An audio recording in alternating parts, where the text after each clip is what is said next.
Hey guys, what's up? It's Ob. You already know. There's a young lady, I believe she's over there. One with the out-of-their vest. Her name's Aubrey Randall. I was gonna get really into the YouTube grind. I was, and then anyways. I'm here now, I'm back with another video, and first of all, before I even start any sort of video, I want to say a thank you because I've gotten a bunch of comments lately and they've all been positive, they've all been nice, and I really do appreciate that. I would like to keep things as positive as possible over here and no negative atmosphere. We chill, we hang out, we talk about music and pop culture in the 80s. I think that would be fun. That's my main goal here. So I don't know if I'm going to keep my glasses on. I don't know if, does that glare bother anybody? Or is it just me? I don't know. Either way, these are my new glasses. Today, I thought we would do something, is it focused? I can't even, yeah. I thought we would do something fun today, and it's going to be a CD video, as you've gathered by the title. But this is a special edition. I want to talk about my duplicates today, my CD duplicates. Now, if you've watched all the other CD videos, this is going to be repetitive, but to anybody who's new and who's joining us, hi, I'm Aubrey. I love rock music. I love all different types of rock subgenres. I started my own CD collection back in 2020, 2021-ish, probably 2020, maybe even 2019. Like it's been a while at this point. I started my own CD collection. I started buying them from record stores. I was, picking them out of my mom's collection, like You're Coming Home With Me type thing. And then in 2022, late 2022, my uncle passed away, who was my best friend. He was just my best friend. We talked music all the time, and it's still pretty much a sore subject, but these were mainly all his. He had a huge CD collection, and so when he passed away, I inherited every single CD of his. So his CD collection and my CD collection morphed together to form this pretty decently sized collection. So that is why I have some duplicates. Yeah, that's my best that's my best reasoning. I keep all of my duplicates right here. That's kind of off frame just a little bit, but this specific section is all duplicates. Most of these I have listened to. Some of them I haven't because they came from my mom and my uncle and they just happen to be in my collection. Others I've purchased and I listen to all the time. Yada yada yada, you get it. So I'm gonna pull these off the shelf. Now, if you're a devoted watcher, which, hello, if you're a devoted watcher, you know that I've covered a couple of these. Actually, I will start with the ones I've covered in previous videos because I've already talked about them, therefore I don't have anything else left to say about them, if that makes sense. Starting off with duplicates that I've covered in my other CD videos. First off is LA Guns, Cocked and Loaded. I shared my thoughts on this in a previous video. I'm a big fan of this record. No skips, except, maybe 2 or 3, sorry, but do love this album. Did you guys know that my camera stops after I reach, like, 30 minutes of recording? I do now! Anyways, Tesla's Mechanical Resonance is another album I've already covered in a previous CD video. However, it is a duplicate, so into this video it goes.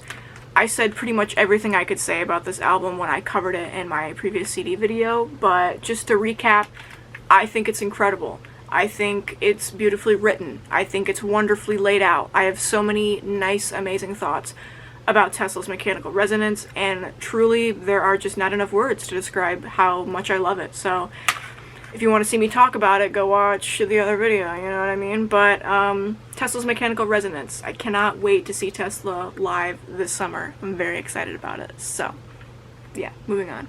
Another disc I covered in another video, Shinedown, Sound of Madness. I actually own this 3 times. The third disc is in my car right now, so technically this isn't even a duplicate, it's a triplet, but I covered this album. I love this record. No skips, obviously, just amazing rock and roll.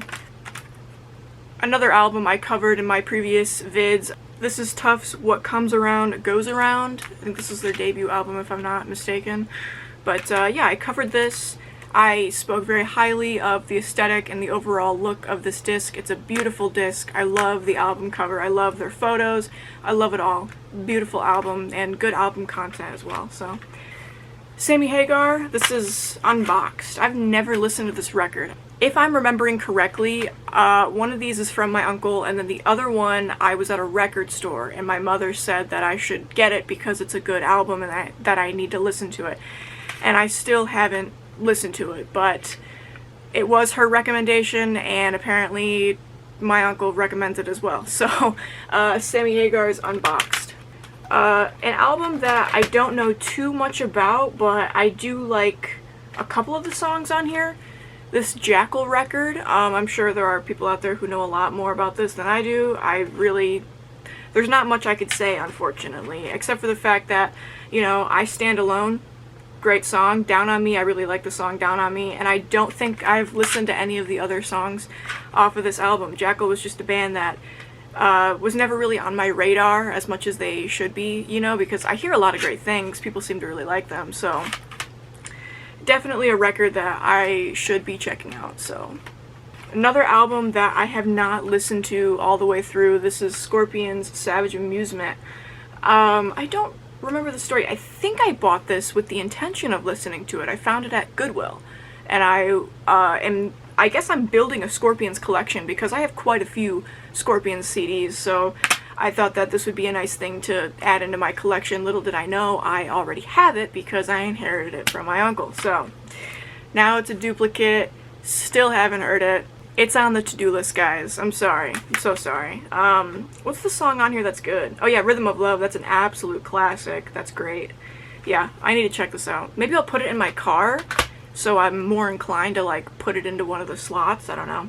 Another album that I have not listened to all the way through, which I feel like that's a good half of these, honestly, because I buy them with the intention of listening, and I bought most of them before I took stock of what I actually had in my collection from my uncle, because, I mean, there's quite a few discs here. It's a lot to go through and be like, alright, got that, you know. I still have not actually taken stock of what I own, so that's a user error, if you will. But moving on. This Velvet Revolver album. Again, I hear a lot of great things about this. A lot of my friends are big fans of this specific group, and this one has never been opened. I can't remember which one was which. One of them was my uncle's, and one of them I picked up because, again, I did not assume that I already owned it. You guys are noticing the pattern, right? Right. But yeah, Velvet Revolver, right here. Moving on, I have this specific Godsmack album twice. I think this is more like this is a greatest hits thing if I'm not mistaken. And again, I don't think I can remember what exactly the situation was here. I feel like both of these might have been my uncle's, because I don't think I got one myself. My memory could be really failing me, and I could be completely wrong, so I guess we're just gonna say I don't know why this is a duplicate, but I have two of these, and, you know, it's full of hits, so I should put one of these in my car. I need to, get a better CD, like, booklet to put in my car. I have one right now, but it's kind of, like, not that great looking, so, you know. It's painful for me to even bring this up because of how recent this event just transpired. 3 Doors Down, RIP Brad Arnold, but I have two of these. Again, I don't really remember what the situation was. I think I bought one at Goodwill a long time ago. I think I bought one at Goodwill before Brian passed away. Brian is my uncle. I think I bought one before he passed away, if I'm not mistaken, and of course he had it in his collection. I mean, his music taste was just superb. So, pretty sure that's why I have two of these, and they're different design as well. Like the CD case, they're set up a little bit differently. This one has the little black thing right here. This one is naked, if you will. Does it look any different on the inside? If it'll open. Yeah, this has got the black and then this is just basic white clear, I guess. Interesting. But yeah, 2 of these, The Better Life, 3 Doors Down. Alright, now we're getting into the albums that I actually know somewhat about. We'll move into this right here. Extreme. Extreme. Porno Graffiti, guys. In parentheses, a funked up fairy tale. Never noticed that.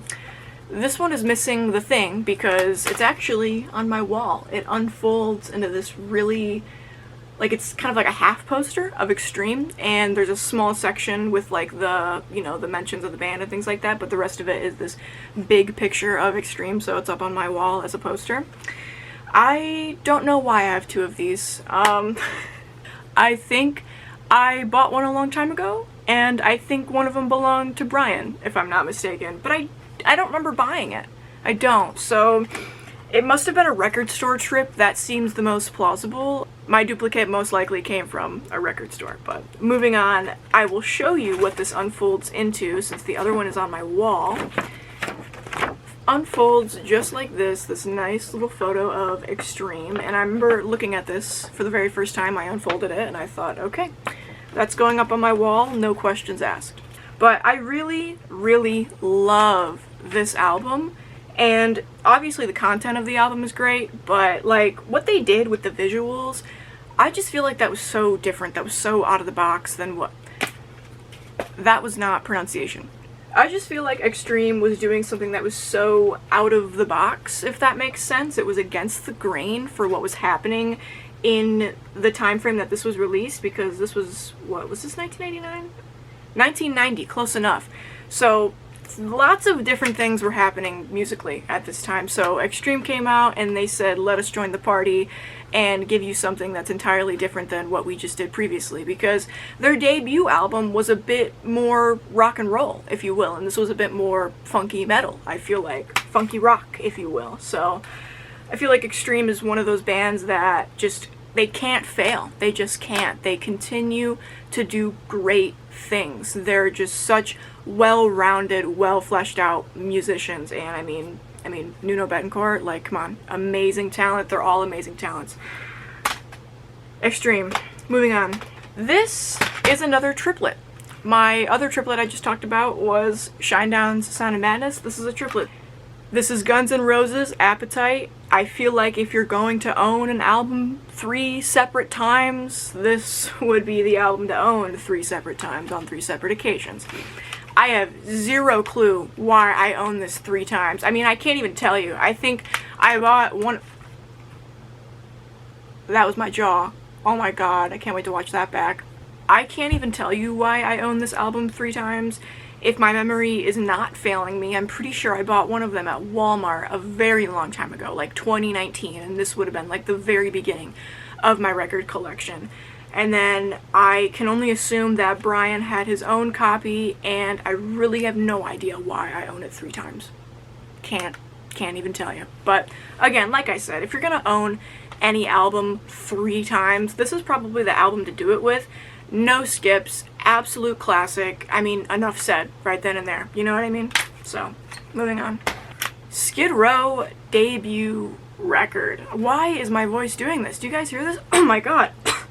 Skid Row's debut record is obviously a classic in every single sense. I don't even know if I can give words for this, because it's just, like, who doesn't know about Skid Row's debut, you know? And who doesn't think that this is just a classic in every sense?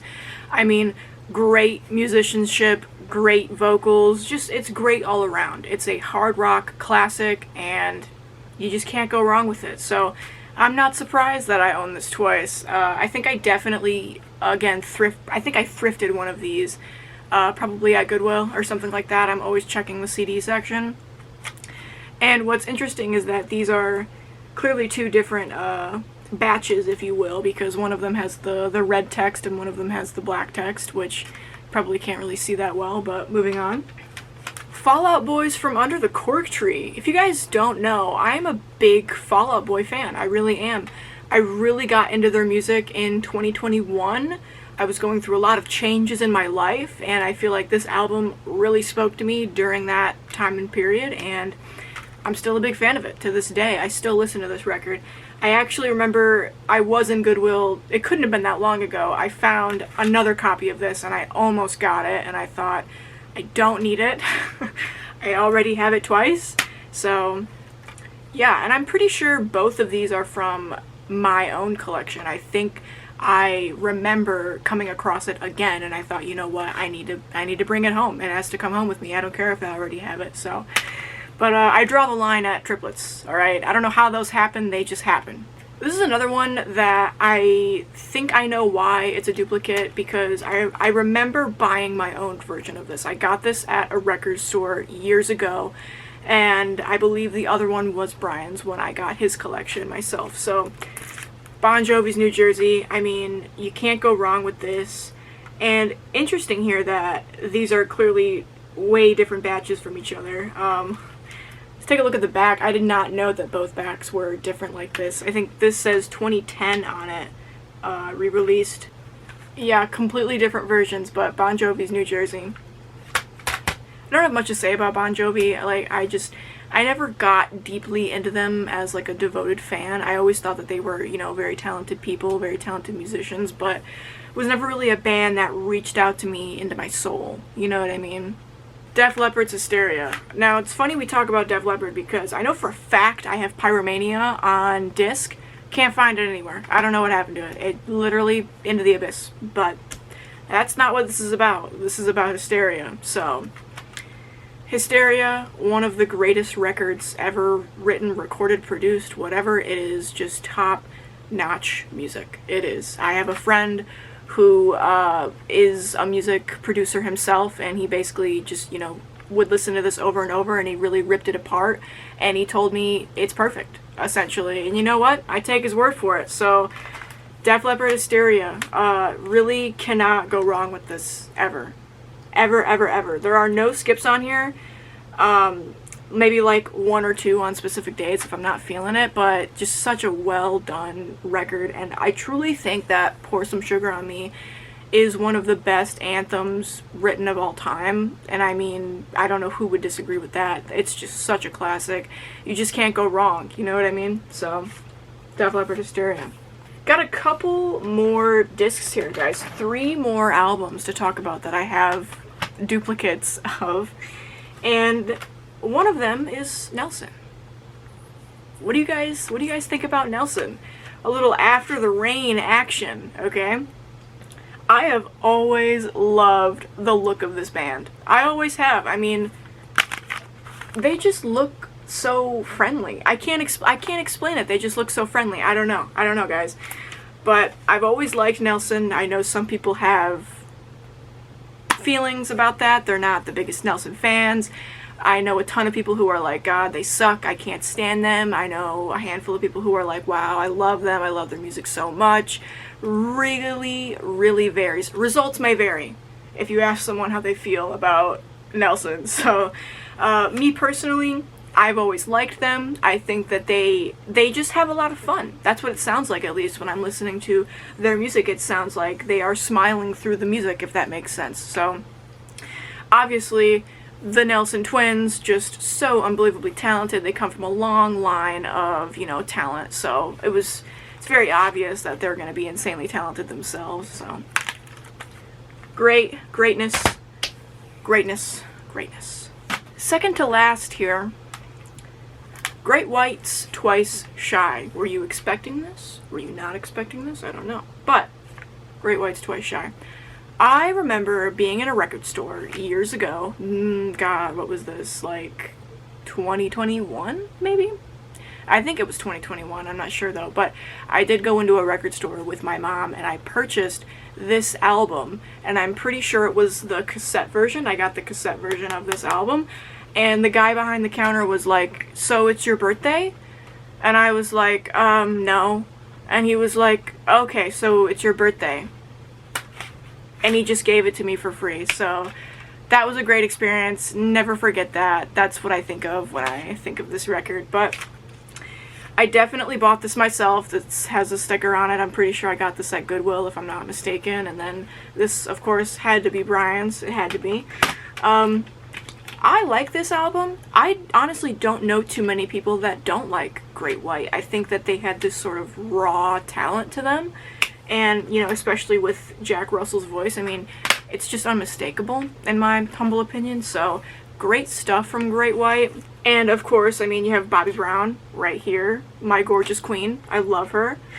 Let's see here. Mr. Bone is, like, just such a good song. Like, that is pure 80s raunch right there. It's greatness to me, in my opinion. Baby's on Fire, I've always really liked that one too. Great musicality on that one. Once Bitten, Twice Shy, I mean, obviously a classic. Like I said, Twice Shy is just a record I feel like you can't go wrong with. Finally, you guys ready for this? Take your final guesses right now. What is my last CD duplicate? Lock it in. Is it locked in? Alright, I'm going to show you. If you said anything other than Dr. Feelgood, you're wrong. Wrong. This is Motley Crue's Dr. Feelgood. Everybody knows about this record. Everybody. It doesn't need an introduction. It doesn't even need me to talk about it, but I'm still going to because it's in my hand. This album, what can I even say? What can I say that can, like, capture the essence of Dr. Feelgood? I don't think there are any words. I know a lot of people who have mixed feelings on Motley Crue. A lot of them feel like they're the greatest 80s band ever, and a lot of them feel like they were not great in the slightest. So I always think it's interesting when we have a conversation about Motley Crue, because so many people have so many mixed thoughts, so many mixed opinions, and I love hearing different musical opinions. I love that. I love fostering healthy musical conversation. One of my favorite pastimes. So this album, in my humble opinion, I'm a big fan. I don't think there are any skips on this record. I think it is clean. I think it is good sounding. I think it's just magnetic to listen to. Like, the second you press play, it's just like you're entering that exact time frame. You're entering 1989 with them, and you're feeling this music. It's like you're right there. Like, you've just picked up the album. It's 1989, you've just picked up the album, and you're playing it, and you're like, oh my god, I'm there. That's exactly what it feels like, in my humble opinion, every time I play this record. Just can't go wrong with it. I mean, no skips. Sticky Sweet, amazing song. Same Old Situation, amazing song. She Goes Down, that's my favorite song on here. She Goes Down. I love that song. It is so creative, it's smart, it's funny, it's just so good. It's so good. There's just, like I said, too many good songs on here to even, like, go into deep detail about. I got this at a record store, this version right here. It still has the sticker on it. I remember this trip because I got quite a few things. Quite a few good things, if you will, at this record store trip. This had to be Brian's copy. He was a big Motley Crue fan. His favorite Motley Crue album, though, was Theater of Pain. He loved Theater of Pain. And I think Girls, Girls, Girls was his other favorite. Those were his two favorites. I remember I asked him about that. We had a conversation. And I have it on video. I was videoing him and I was like, alright, tell me your favorite Motley Crue albums. And those were his two. So I'm 99.9% sure he had, like, every Motley Crue album on CD. They're just buried within these shelves. So, yeah. This is my last duplicate. Guys, that was my CD duplicates video. It was a little bit different than what we've usually been doing with the CDs. Usually I, pick out a CD and I'm like, alright, this is how I feel about it, this is what I think, and blah blah blah. But did it a little bit differently today, just to switch it up, just to get some different energy going. And I've had the duplicate idea for quite some time, because, they have their own section right here. My camera cut me off, so just pretend I'm saying my usual outro in this clip. Thank you all for watching. As always, I appreciate our time together and hanging out, and I hope we can do it again sometime. So, thank you for watching. Love and peace to you all. As always, stay safe, and don't do anything dumb out there.